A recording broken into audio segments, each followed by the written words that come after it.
Bonjour tout le monde, on va continuer notre exploration du ruban de Sibelius.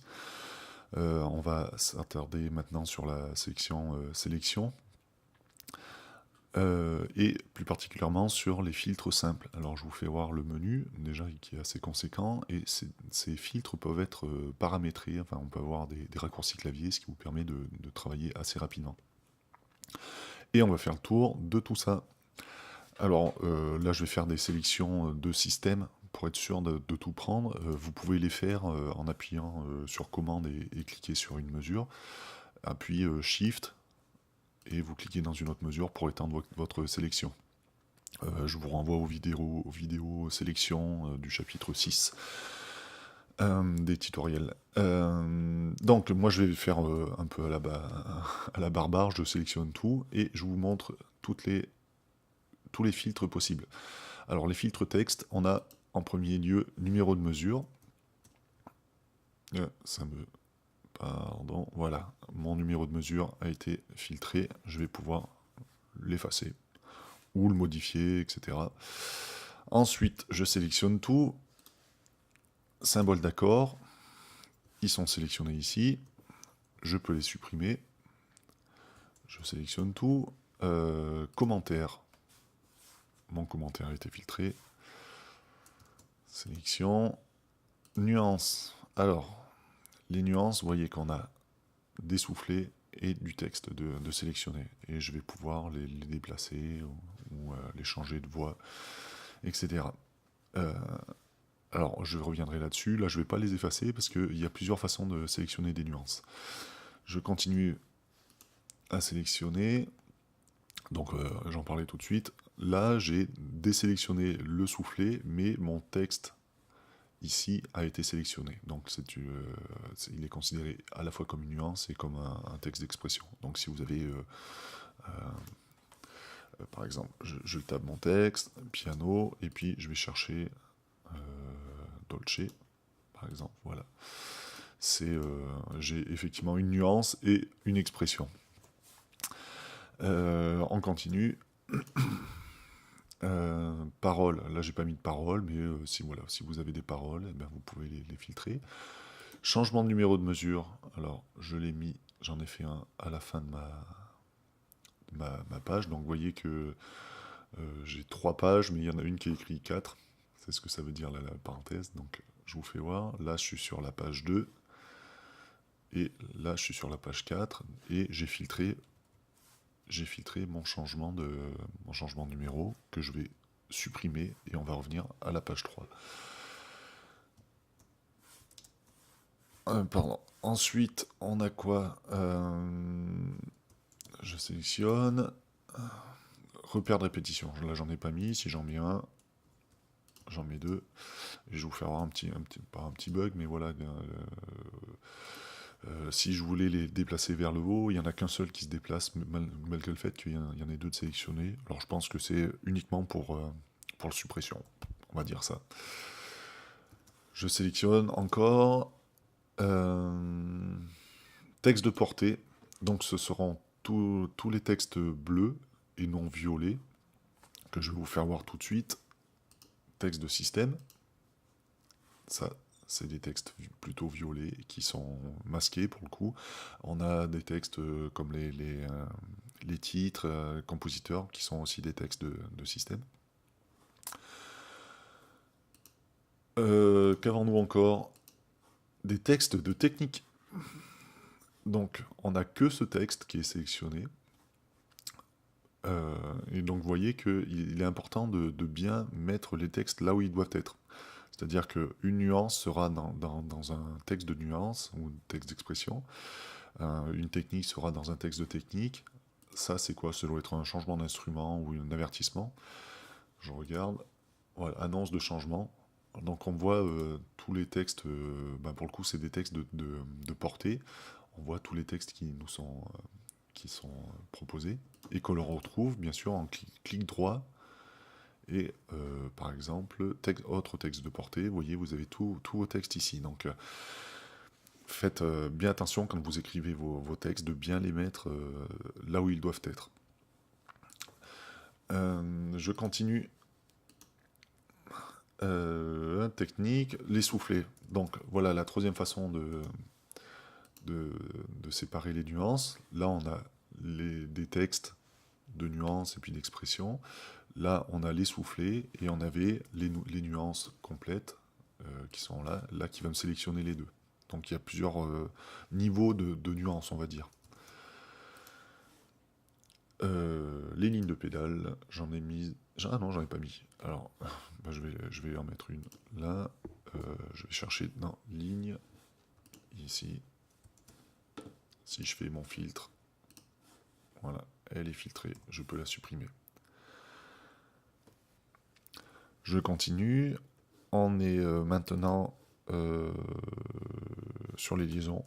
Alors, pareil, je fais une sélection large. Là, j'ai sélectionné mes liaisons. C'est mes liaisons de phrasé, hein, c'est pas des liaisons rythmiques comme ici. Note ornementale, il y en a une ici. Notes et accords.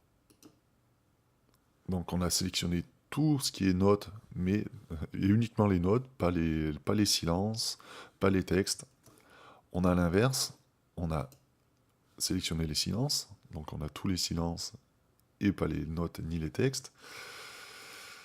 Les multiplés, c'est ce crochet-là, et si on le supprime, on supprime aussi les notes à l'intérieur. Donc faites attention quand vous faites cette sélection. Ça va vous servir peut-être à masquer, les crochets. On peut aussi les masquer via l'inspecteur par exemple, en n'affichant pas les nombres ni les crochets. Là, pour le coup, il n'est pas masqué, ils ne sont pas affichés du tout. Et je vais faire un CTRL Z pour retrouver tout ça. Je continue. Multiplier, c'est fait. Note supérieure. Alors, voilà, il y a différents niveaux de prise en compte. Alors, je vais me mettre sur cette ligne. Et je vais donc faire note supérieure. Alors, c'est note supérieure des accords. Et vous remarquez que si la note ne fait pas partie d'un accord, elle n'est pas sélectionnée. Donc là, vous pouvez faire si vous le collez en dessous, vous voyez qu'on a quand même bien filtré les notes. J'annule. Je continue. Donc si vous voulez sélectionner toutes les notes d'une ligne mélodique supérieure, c'est-à-dire ces notes ici, plus les notes simples, etc., on va faire ça, on va sélectionner note supérieure ou note seule. Alors là, le problème, c'est que là, j'ai ma voix 2 qui est sélectionnée. Ben, ce que je vais faire, c'est je vais sélectionner voix 1. Et là, à ce moment-là, j'ai désélectionné ma voix 2 et je peux faire un copier-coller sélectif. J'efface ça. Donc, je suis allé un peu vite. Si vous voulez supprimer les notes supérieures de la voix 1,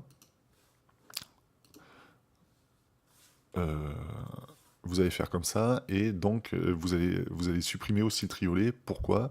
Parce que le crochet a été sélectionné. Alors pour éviter ce désagrément, il va falloir sélectionner ici pour effacement, note supérieure pour effacement, ce qui désélectionne le crochet.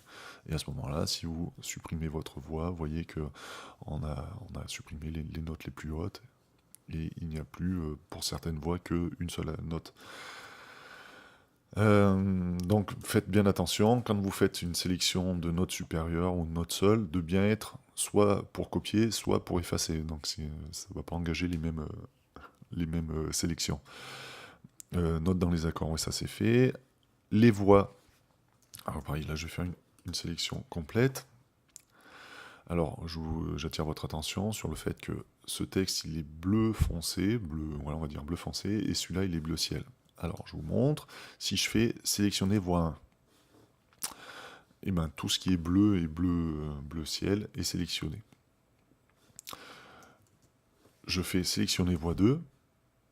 Vous voyez que les bleus ciel sont sélectionnés et ce qui est vert est sélectionné. Alors pourquoi ce qui est bleu ciel est sélectionné? C'est parce que le bleu ciel comporte toutes les voix. Donc quand vous sélectionnez la voix 2, ben, vu que cet objet fait aussi partie de la voix 2, il est sélectionné. Par contre, si vous sélectionnez voix 2 uniquement, pardon, je me suis trompé, si vous sélectionnez voix 2 uniquement, vous vous retrouvez à ne sélectionner que ce qui est vert foncé, on va dire. Voix 3, j'en ai pas, donc ça va rien me sélectionner. Alors après, les musiciens pour suppression, ils n'ont pas fait la conversion en français.